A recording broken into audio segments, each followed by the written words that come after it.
ಶ್ರೀ ಪರಮಾತ್ಮನೇ ನಮಃ.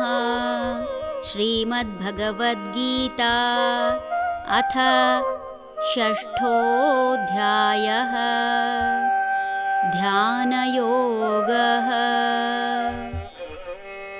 ಸುಹೃನ್ಮಿತ್ರಾರ್ಯುದಾಸೀನ ಮಧ್ಯಸ್ಥದ್ವೇಷ್ಯ ಬಂಧುಷು ಸಾಧುಷ್ವಪಿ ಚ ಪಾಪೇಷು ಸಮಬುದ್ಧಿರ್ವಿಶಿಷ್ಯತೆ.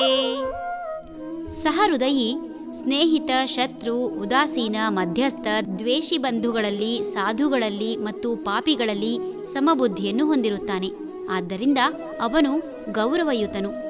ಮನುಷ್ಯ ದರ್ಪಣದಂತೆ, ಅಂದರೆ ಕನ್ನಡಿಯಂತೆ. ಆತ ತನ್ನನ್ನು ಇತರರಲ್ಲಿ ಕಾಣುವುದು. ಆತನಲ್ಲಿ ಒಳ್ಳೆಯತನವಿದ್ದರೆ ಆತ ಅದನ್ನು ಇತರರಲ್ಲಿ ಕಾಣುವುದು. ಒಮ್ಮೆ ತನ್ನಲ್ಲಿ ದೋಷವಿದ್ದರೆ ಆತ ಅದನ್ನು ಇತರರಲ್ಲಿ ಕಾಣುತ್ತಾನೆ. ಹಳದಿ ಕಾಯಿಲೆಯವರಿಗೆ ಲೋಕವೆಲ್ಲ ಹಳದಿ ಎಂಬಂತೆ ತನ್ನಲ್ಲಿರುವ ದೋಷವನ್ನು ಇತರರಲ್ಲಿ ಕಾಣುವ ಮನುಷ್ಯನಿಗೆ ಇದು ಅರ್ಥವಾದರೆ ಬದುಕು ಬಂಗಾರ.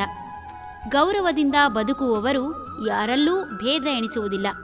ಭೇದ ಎಣಿಸುವುದಿಲ್ಲ ಎನ್ನುವುದಕ್ಕಿಂತ ಅವರಿಗೆ ಭೇದ ಕಾಣುವುದಿಲ್ಲ. ಅಂಥವರಿಗೆ ತನ್ನ ಗೌರವ ಬೇರೆ, ಇತರರ ಗೌರವ ಬೇರೆ ಎನ್ನಿಸದು.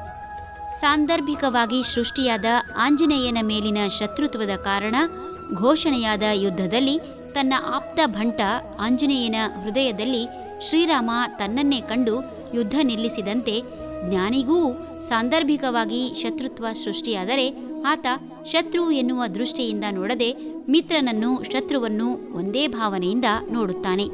ಹರಿ ಓಂ.